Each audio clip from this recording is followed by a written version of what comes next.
আসসালামু আলাইকুম। ইদানিং অনেকের কাছ থেকেই একটা কমন প্রশ্ন পাচ্ছি যে, "ভাই আমি তো অবৈধ, আমার ভিসা নেই।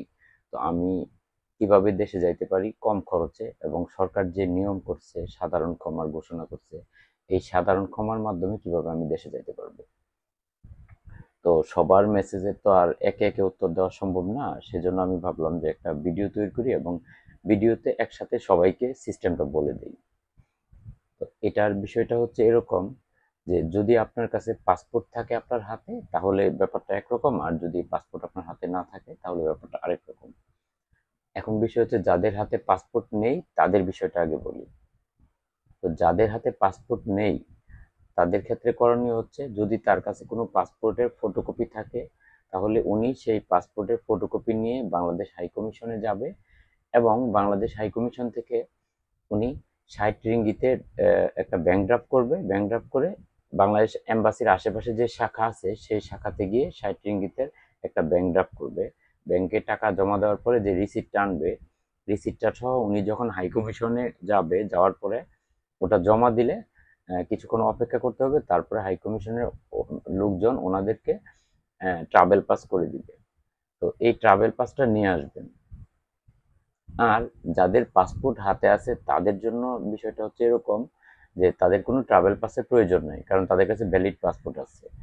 এবং পাসপোর্ট হাতে আছে বলতে পাসপোর্টের মেয়াদ আছে কিনা এটা দেখতে হবে, মানে ভ্যালিড আছে কিনা।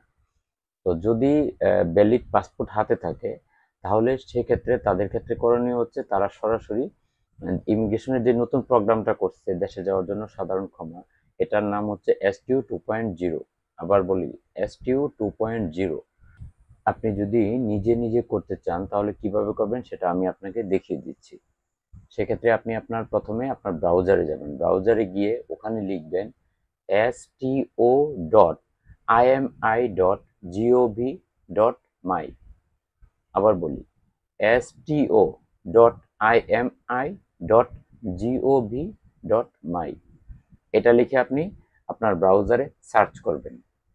আপনার ব্রাউজারে সার্চ করার পরে দেখেন এই যে আসছে, জাভাতান ইমিগ্রেশন মালয়েশিয়া STU 2.0। আপনি এখানে ক্লিক করবেন এবং এখানে ক্লিক করার পরে দেখেন একটা পেজ আসছে। পেজের মধ্যে দেখেন এখানে লেখা আছে বুক মাই অ্যাপয়েন্টমেন্ট। এই যে দেখেন বুক মাই অ্যাপয়েন্টমেন্ট, আমি মার্ক করে দেখাই দিচ্ছি। এখানে বুক মাই অ্যাপয়েন্টমেন্টে ক্লিক করবেন। তো বুক মাই অ্যাপয়েন্টমেন্টে ক্লিক করার পরে তখন দেখেন যে কোন অপশনটা আসে। দেখেন বুক মাই অ্যাপয়েন্টমেন্টে আসার পরে এই পেজটা আসবে। পেজটা আসার পরে দেখেন একটা ফাঁকা ঘর আছে এখানে।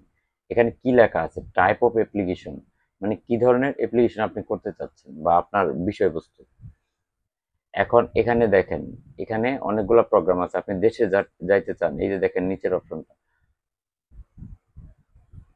অপশনটা দেখেন, যে অপশনটা আমি মার্ক করে দিচ্ছি ওই অপশনটাতে ক্লিক করবেন। দেন এখানে দেখা আছে পাসপোর্ট নম্বর, পাসপোর্ট নং। এখন পাসপোর্ট নং এর মধ্যে যার জন্য, যে দেশে যাইতে চাই, যার জন্য আপনি অ্যাপয়েন্টমেন্ট নিতে চান তার পাসপোর্ট নাম্বারটা এখানে দেওয়া লাগবে। আর নিচে আরেকটা ঘরে দেখেন ফুল নেম, যে দেশে যাবে তার পুরা নামটা এখানে হবে। তারপরে আপনি এগুলা ফিল আপ করবেন। আমি জাস্ট একটা নমুনা দেখাই দিচ্ছি। এগুলা জাস্ট ফিল আপ করবেন। ফিল আপ করার পরে দেখেন, এগুলো ফিল আপ করার পরে দেখেন নেক্সট অপশন আছে। নেক্সট অপশনে দেওয়ার পরে দেখেন অ্যাপয়েন্টমেন্ট ইনফরমেশন। অ্যাপয়েন্টমেন্ট ইনফরমেশনের মধ্যে আপনার যাবতীয় ইনফরমেশনগুলো আপনার দিতে হবে।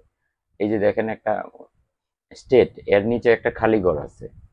স্টেটের মধ্যে আপনি কোন ইমিগ্রেশনে আপনি অ্যাপয়েন্টমেন্ট নিতে চান, এখানে দেখেন সবগুলো ইমিগ্রেশনের নাম দেওয়া আছে। কেদা, ক্লান্তাং, মেলাকা, নেগ্রি সিম্বিলান, পাহাং, পালাউ পিনাং, পেরাক, পার্লিশ, সেলাঙ্গর। আপনি কোন ইমিগ্রেশনে অ্যাপয়েন্টমেন্ট নিতে চান এটা এখান থেকে আপনি সিলেক্ট করে নেবেন। এটা যখন আপনি সিলেক্ট করবেন, এটা সিলেক্ট করার পরে আপনি এই সবগুলো লেখা পড়বেন, পড়ে দেখে আপনার সুবিধা মতো জায়গায় আপনি অ্যাপয়েন্টমেন্ট নেবেন। সিলেক্ট করার পরে আরেকটা অপশন আসবে, দেখেন পরের ঘরটা। তখন এখানে এখানে দেখেন বেচ, বেচের নিচে একটা ঘর আছে। ঘরের মধ্যে আপনি কি করতে চান, মানে কি কারণে অ্যাপয়েন্টমেন্ট নেবেন। আপনি দেশে যাওয়ার জন্য, সেহেতু আপনি এখানকার সবার নিচে দেখেন একটা ইয়ে আছে, দেখেন এখানে লেখা আছে প্রোগ্রাম রিপিটেসিভ মিগ্রেন, আপনি এটা সিলেক্ট করবেন।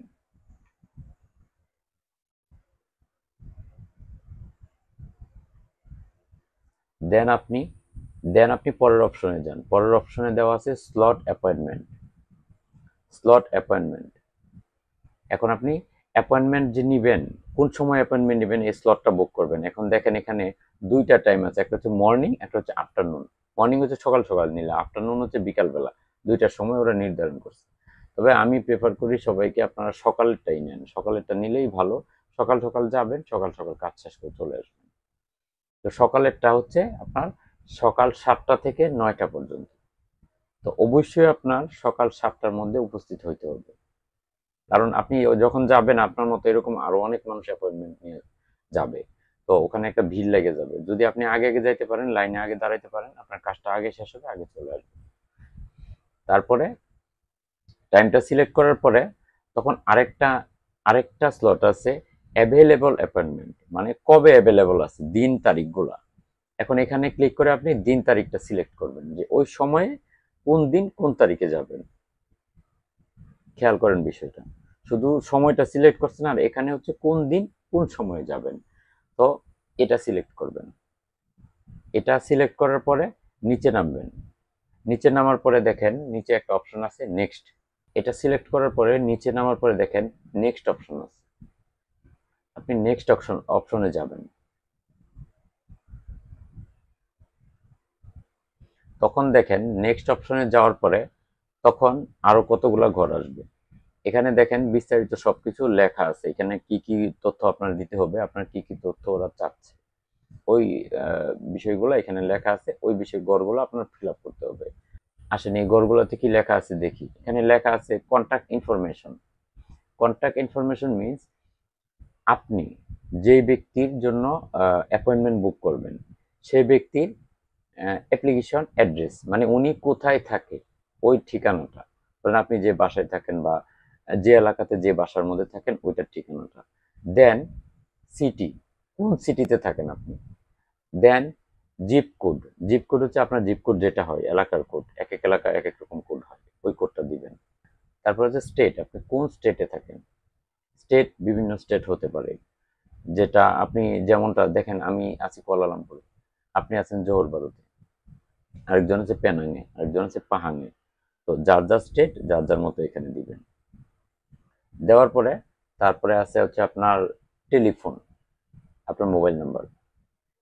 তো আপনার এখানে মোবাইল নাম্বারটা দিবেন, আপনি যে মোবাইল নাম্বারটা ব্যবহার করেন যেটাতে আপনাকে সবসময় পাওয়া যাবে। আবার ওই নাম্বারটা দিয়েন না ওয়ান টাইম সিম, কিছুদিন পরে ফালাই দিবেন আবার নতুন করে সিম নেবেন, এটা দিয়েন না, ওইটা না দেওয়াটাই ভালো। তারপরে হচ্ছে ইমেল অ্যাড্রেস, আপনি যে ইমেলটা ব্যবহার করেন আপনার ফোনে যে ইমেলটা লগ ইন করা আছে ওই ইমেল অ্যাড্রেসটা আপনি দিবেন। ওই ইমেল অ্যাড্রেসটা দেওয়ার পরে আপনি নিচে নামেন।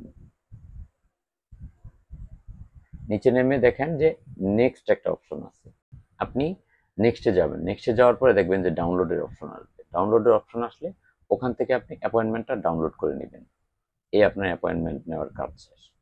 আর পরবর্তী ধাপে যে কাজটা রয়েছে এটা আমি পরবর্তী আরেক ভিডিওতে বোঝাই দেবো, কারণ এক ভিডিওতে সব কথা বলতে গেলে অনেক বড় হয়ে যাবে ভিডিওটা।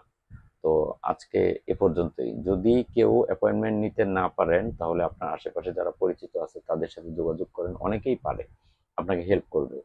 আর একান্তই না পারলে আপনি আমাকে নক দিয়েন, সমস্যা নেই, আমি যদি ফ্রি থাকি যতটুকু সম্ভব পারি আপনাদেরকে হেল্প করব।